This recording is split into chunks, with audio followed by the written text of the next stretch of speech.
Nang mga sumunod na araw tuluyan ng napasali si Capeta sa Team Persec at mismong si Komazawa pa ang nagtitrain sa kanya. Pero kahit pinupuri na ito ng ibang tao doon para kay Komazawa ay kulang pa rin ang ginagawa ni Capeta. Maya-maya pa ay sinabi ni Tsubomaki na umalis na si Komazawa at magmaneho na para naman hindi masayang ang ibabayad nila sa Arkila doon. Kinabukasan maagang nakapaghanda si Capeta ng babaunan nilang pagkain ng kanyang ama dahil dadaan pa siya sa Persec. Bago umalis ay sinabi pa ni Shige kay Capeta na ihingi siya ng autograph kay Monami.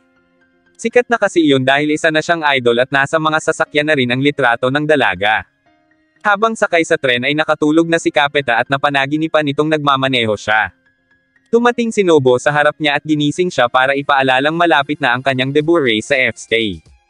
3 tuntunin ang ibinigay niya kay Capeta, una ay ang tapusin ang karera ng walang nababangga o nagre-retiro, pangalawa ay ang magpakitang gilas sa lahat para mapansin siya, at nang sasabihin na nito ang pangatlo ay napansin ni Nobo na bababa na pala doon si Capeta pero hindi pa yun ito alam kaya nataranta na ito at nang pababa na nasabi ang pangatlong tuntunin, ang makabuo ng resulta. Napaisip na lang si Nobo kung ayos lang ba si Capeta kung wala siya sa tabi nito. Nang makarating sa Persec ay agad na nagtrabaho si Capeta. Nang utusan siya ng isang lalaki ay hindi niya yun narinig kaya tuloy lang siya sa kanyang ginagawa. Hanggang sa kutusan na siya ni Komazawa dahil kahit muli na siyang tinawag ng lalaki ay hindi niya pa rin iyon naririnig. Agad na tumayo si Capeta upang sundin ang ipinag-uutos pero nasagi pa nito ang gamit na naroon. Maya-maya pa ay nagsimula ng mag-exercise sina Komazawa at Capeta habang binibiro ng isang lalaki si Komazawa at sinabing nagbago na ito dahil sa kabila ng pag-ayaw sa FSRS ay kinakausap pa rin nito si Capeta. Sinabi naman ni Komazawa na iba si Capeta dahil kahit nagkakamali ito ay hindi pa rin niya ito magawang pabayaan. Nagtaka naman ang isang lalaki dahil sa kabila ng galing ni Capeta ay hindi ito ang nakakuha ng scholarship pero sinabi ni Komazawa na iyon ay dahil sa mukha ni Capeta na isang ordinaryo lang at hindi didikitan ng mga sponsor. Hindi tulad ni Ryo na presko at may dating kaya natawa na lang si Capeta. Maya-maya pa ay napasigaw si Komazawa nang malaman na kilala ni Capeta si Monami at kababata pa bagay na ipinagselos nito. Nang biglang dumating si Tsubomaki para tawagin na sila. Sikat na at pinagkakaguluhan na si Monami kaya sa sasakyan na lang ito maaaring makapagpahinga. Habang naglalakad ay nag-text si Monami kay Capeta kaya agad na nakiusyoso ang tatlo. At pilit ipinapapasa ni Komazawa ang text na iyon pero nabura lang iyon ni Capeta bagay na ikinainis ni Komazawa. Nang sumunod na araw ay simula na ng pagiging totoong F-stay driver ni Capeta. Nagmamadaling tumakbo si Capeta dahil late na siya pero pagdating niya sa Persec ay walang katao-tao. Nagtaka si Capeta at napalingon siya sa isang bagay na may nakatakip na tela kaya nilapitan niya iyon. Natuwa siya dahil hugis sa sakyan na formula iyon kaya agad niyang inalis ang takip. Number 63 pa lang ang nakikita niya ay alam niya nang sa kanya iyon kaya lalo na nung makita niya ang pangalan niya. Doon naglabasan ng mga taga-Persec at sinabing sa kanya nga iyon at saka siya binati ng maligayang kaarawan. Dahil isa na siyang ganap na F-stay driver ng Persec ay ibinigay na ni Tsubomaki ang lisensya ni Capeta. Pagkatapos ay sinubukan na nito ang sasakyan at doon sinabi ni Komazawa na gaganapin ang debut race ni Capeta sa Shizuoka International Circuit. Para kay Capeta ay nahihirapan siya sa circuit na iyon kaya pinayuhan siya ni Komazawa ng pamamaraang dapat niyang gawin doon at lumaban lang ng may fighting spirit. Dagdag pa nito na malaki ang pinagkaiba sa pagitan ng kart at formula dahil maladigmaan ang labanan sa formula. Naisip naman ni Capeta na sa wakas ay makakalaban niya na si Naomi na matagal niyang hinabol. Nang dumating ang araw ng debut race ni Capeta ay mukhang mas excited pa si Komazawa at sinabing galingan lang ni Capeta. Naiiyak namang kinakausap ni Shige ang namayapang asawa tungkol sa debut race ng anak nila. Dahil hindi pa nagsisimula ay kinausap pa ni Ryo si Capeta tungkol sa halimaw na nakalaban niya at binalaan ito. Wala umanong laban si Ryo doon sa ngayon pero ipinangako nitong siya ang tatalo doon. Pero para naman kay Capeta ay tatalunan niya din iyon sa karerang ito. Sumakay na si Capeta sa formula para sa pagsisimula ng free practice. Para kay Nobo ay maganda ang ipinapakita ni Capeta ngayon hanggang sa matano na ito ni Ryo mula sa likuran niya dahil sa sobrang bilis. Maya-maya pa ay umabot na rin sa kanila si Naomi at wala ni isa sa tatlo ang magpapatalo ngunit sa sobrang bilis ay naunahan na sila ni Naomi. Gaya ng dati, wala pa rin talagang makakapantay sa bilis ni Naomi at meron siyang oras sa loob ng 43-second range, at mas mabilis siya ng 2 buong segundo kaysa kay Ishihara. Sinabi ng mga taga-Sams na kung magpapatuloy si Naomi sa mga oras na iyon pagkatapos nitong magsimulang magmaneho, ang kanilang alas ay tuluyang mapapag-iwanan. Iminungkahi naman ng isa na tawagin na pabalik si Naomi dahil kung magpapatuloy umano ito ng pagmamaneho ng ganong kabilis ay masisira nito ang sasakyan. Pero hindi na raw kailangan ayon sa chief manager dahil nais lang talaga siguro nyo na magmaneho at magpakita ng kakaibang mukha sa kanila. Napatunayan din ni Capito kung gaano nga kabilis si Naomi dahil 3 segundo iyong mas mabilis kesa sa kanya sa bawat ikot. Ang 1 segundo sa karera ay iba kaysa sa 1 segundo sa normal na buhay dahil ang sasakyan ay aabot ng 10 metro sa 1 segundo. Iyon ang pagkakaiba sa pagitan ng kakayahan nila ni Naomi na ipinakita na nito nung una pa lang. Maya-maya pa ay binilisan din ni Ryo ang takbo niya at nakuha nito ang 45-second range kasabay ni Capita. Mas may karanasan si Ryo sa F-stake kung tutuusin kaya hindi siya pwedeng magpatalo. Pero kung magpapatuloy sila sa pagmamaneho ng magkalapit ay maaaring magsalpukan sila kaya muling tinanong ng lalaki ang chief manager kung bibigyan nila ng senya si Ryo para maglagay ng distansya sa pagitan nila, ngunit nakangiti lang itong nanonood sa karera. Sumakay na si Komazawa sa formula para lumaban at para dito ay ipapakita niya ang kanyang karanasan at lakas sa pagmamaneho. Humanga si Shige sapagkat bumababa ang oras ng lahat, sinabi ni Nobo na iyon ay dahil sa magandang oras sa simula ni Naomi kaya naimpluwensyahan ang iba na mas bilasan din. Para naman kay Oka ay hindi lang si Naomi, dahil seryoso din si Ryo at hanggang ngayon dinudurog iyon ni Minamoto pero si Capita ay muling nagpasiklab ng apoy. Sa tingin ni Minamoto ay masaya ngayon si Naomi dahil simula nang makilala nito si Capita ay matagal na nitong hinintay ang araw na magkalaban sila. Pilit pa rin namang humahabol si Capita dahil ayaw nitong magpatalo kay Naomi. Samantala, patuloy ang pagdami ng fans ni Monami at mas dumarami na rin ang nabibenta sa mga CD nito dahil sa maganda nitong promotion campaign. Kahit abala na rin sa sariling trabaho ay nangako pa rin si Monami na makakarating siya bukas sa araw ng karera dahil hindi niya maaaring palampasin ang unang laban nina Capita at Naomi. Natuwa si Nobo nang maabot ni Capita ang 43-second range at nang makita nila ang kay Naomi na mas bumaba uli sa 42-second range ay nalaman nilang napaikli na ni Capita ang agwat sa loob ng 1 segundo. Isang lalaki ang lumapit kay Tanaka upang iabot ang fax na natanggap nila mula sa Italy at parang mad alien iyon. Sa pagtatapos ng practice gaya ng inaasahan ni Adachi ay si Naomi ang nangunguna at nag-iisang nakakuha ng 42-second range. Pero ang nakakakuha ng atensyon niya ay ang oras ni Ryo dahil nakuha nito ang pinakamahusay nitong oras sa kursong iyon. Pang-anim na laban na iyon ni Ryo sa F-stay at sa wakas ay nasanay na rin ito sa sasakyan niya. Pero ang isa na nagpakita ng totoong lakas ay si Capita na nasa debut race ngayon at nakakuha ng pang-4 na pwesto sumunod kay Ryo at natalo nito ang alas na si Komazawa. Binati ng dalawang lalaki si Capita pero laking gulat nito nang malaman na nasa 42-second range ang oras ni Naomi. Nang biglang dumating ang naiinis na si Komazawa at sinabing hindi siya magpapatalo sa qualifier.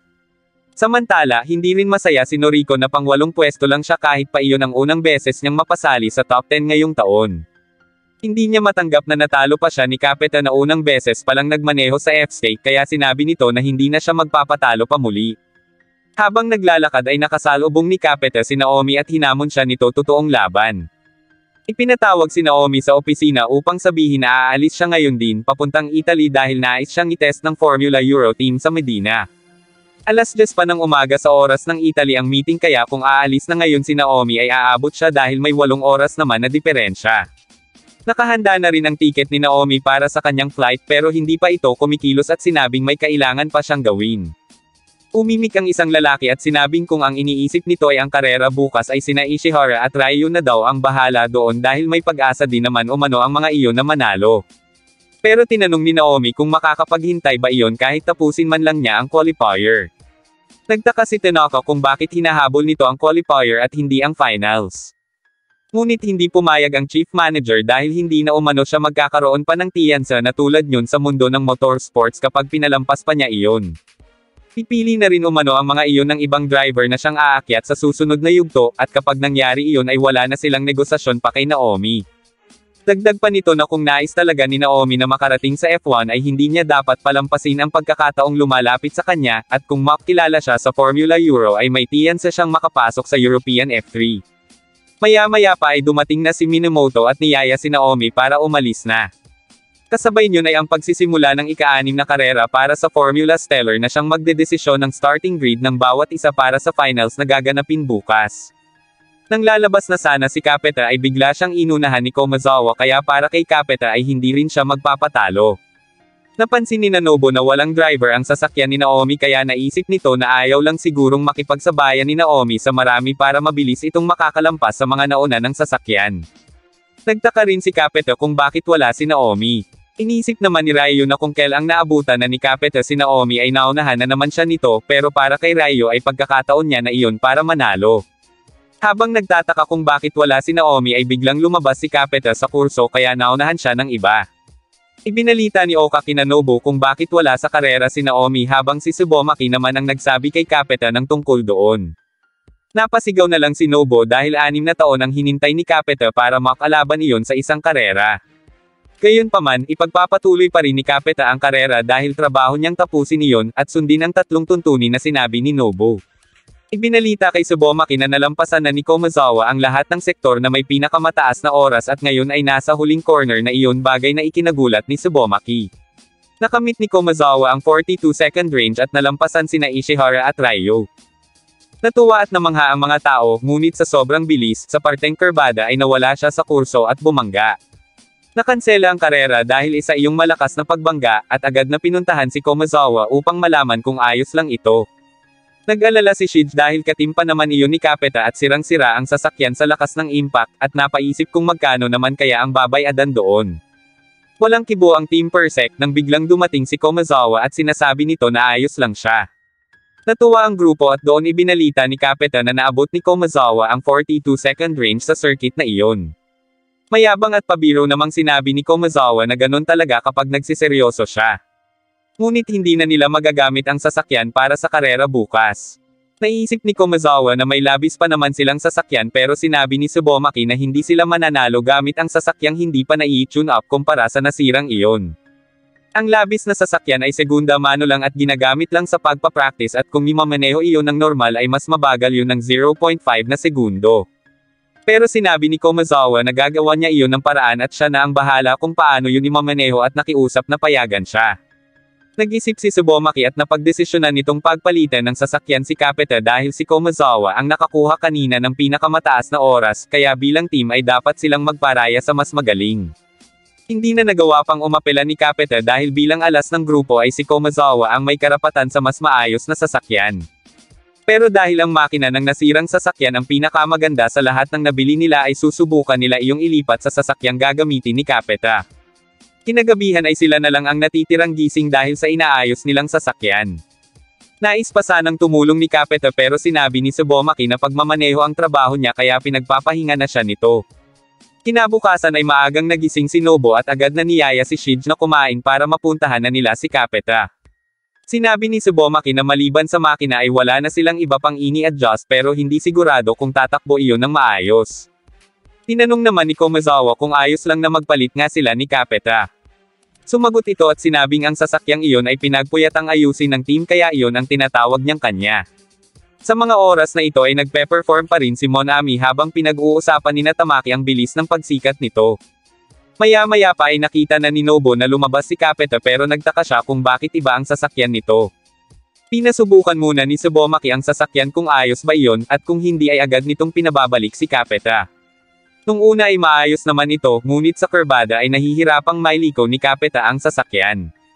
Naiinis si Nobu dahil second driver lang si Capeta at sinabing iyon ang katotohanan ng isang pros at para makakuha ng magandang trato ay kailangan ng magandang resulta. Napatanong na lang si Shige kung paano makakakuha ng magandang resulta si Capeta kung weird na sasakyan ang ipapamaneho doon. Gayunpaman sa dami ng pinagdaanan ni Capeta ay naniniwala si Nobu na kaya iyon ng kaibigan. Lumabas na si Capeta pero sa halip na ipaayos ang pagliko ng sasakyan, ipina-adjust na lang nito ang settings para mapahusay ang pinakamataas na bilis. Napansin ni Komazawa na may problema sa sasakyan ni Capeta pero hindi niya na iyon inintindi dahil siya naman ang alas ng team at trabaho niyang magmaneho ng mabilis at manalo. Samantala, habang nagsisigawan ang mga fans ni Monami ay sinabi ni Tamaki na umalis na ito dahil magsisimula na ang karera ng kaibigan nito. Inalok na siya ni Kuroki na ihahatid pero pinigilan niya ito at sinabing ayos lang si Capeta kung hindi siya makakarating doon dahil alam niyang mananalo iyon. Ang hindi niya magagawa ay ang iwan ang mga taong naghihintay sa kanya. Lumabas si Monami sa entablado, bagay na ikinatuwa ng kanyang mga fans. Nagsimula na ang paghanay ng mga kalahok para sa ika-6 na karera ng Formula Stellar. Sa unang hanay ay sina Komazawa at Ishihara, pangalawa sina Noriko at Ryo, at ang sumunod ay si Capeta. Dumating doon si Kamada kasama ang mga bata, pati na rin sina Miura at Bosuke para sumuporta kay Capeta. Maging si Momotaro at Okudero ay dumating din doon. Hindi man perpekto ang settings, inisip na lang ni Capeta na makakapagmaneho siya ng mas mabilis. Maya-maya pa ay sinimula na ang karera. Nangunguna si Komazawa, ngunit bigla nitong naalala ang kanyang pagbangga, kaya pamreno ito dahilan para maunahan siya nina Ishihara at Ryo. Naging pang-apat naman si Capeta sa pwesto, ngunit nahihirapan pa rin siyang iliko ang sasakyan, bagay na napansin sa kanya ni Noriko. Dahil bumabagal si Noriko ay pinayuhan ito ng instructor na lampasan na si Capeta sa susunod na ikot. Maya-maya pa ay muling sumama ang takbo ng sasakyan ni Capeta, kaya bumagsak ito sa pang-7 pwesto. Inisip ng mga mekaniko na may mali sa ginawa nila, pero sinabi ni Tsubomaki na kabaligtaran ang naisip ni Capeta. Alam din iyon ni Nobu, kaya ipinaliwanag niya iyon kina Shige. Sa halip na pilitin ang isang bagay na hindi lumiliko, naisip ni Capeta na mas mabuti na pahusayin ang top speed. Ibig sabihin, sa halip na ayusin ang makina sa pabor sa kanya, sinusubukan niyang ayusin ang pagmamaneho niya sa mga espesyal na katangian ng makina. Patuloy ang pagsuporta ng mga bata para kay Capeta hanggang sa nakapag-overtake ito at naging pang-6 na sa pwesto. Masaya si Nobu at sinabing hindi papatalo si Capeta kahit kanino. Kahit sa unang pagkakataon yon sa kart nang makuha ang record ng kurso, at sa haro na sa gitna ng malakas na ulan. Kahit baguhan ay ipinapakita ni Capeta ang hindi kapani-paniwala nitong paghabol, at ngayon ay nasa ika-5 pwesto na siya. Nagulat si Noriko nang malamang 2 segundo na lang ang agwat nila ni Capeta, pero sinabi nito na hindi siya magpapatalo.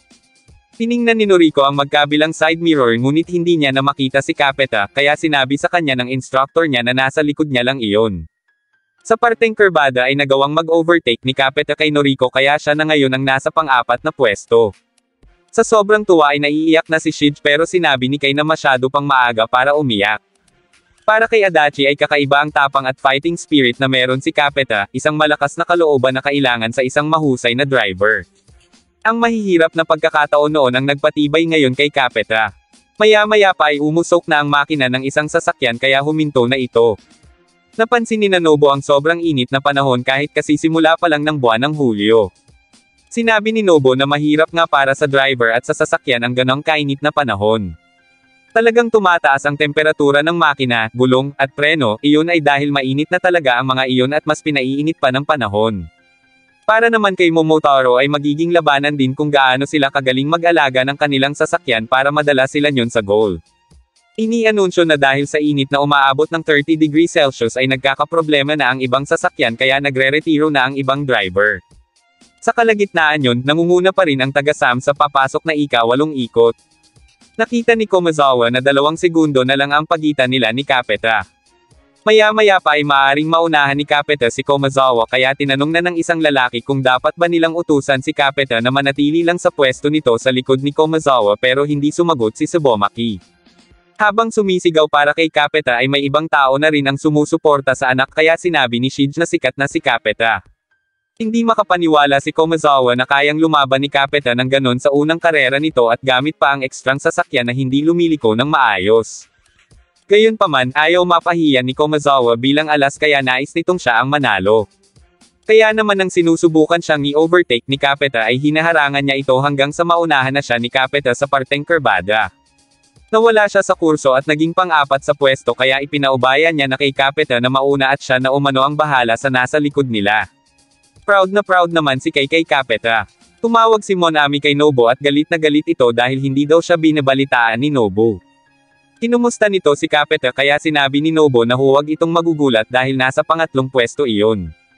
Sinigawan siya ni Monami at sinabing parang talo lang din naman kung nasa pang-3 pwesto lang.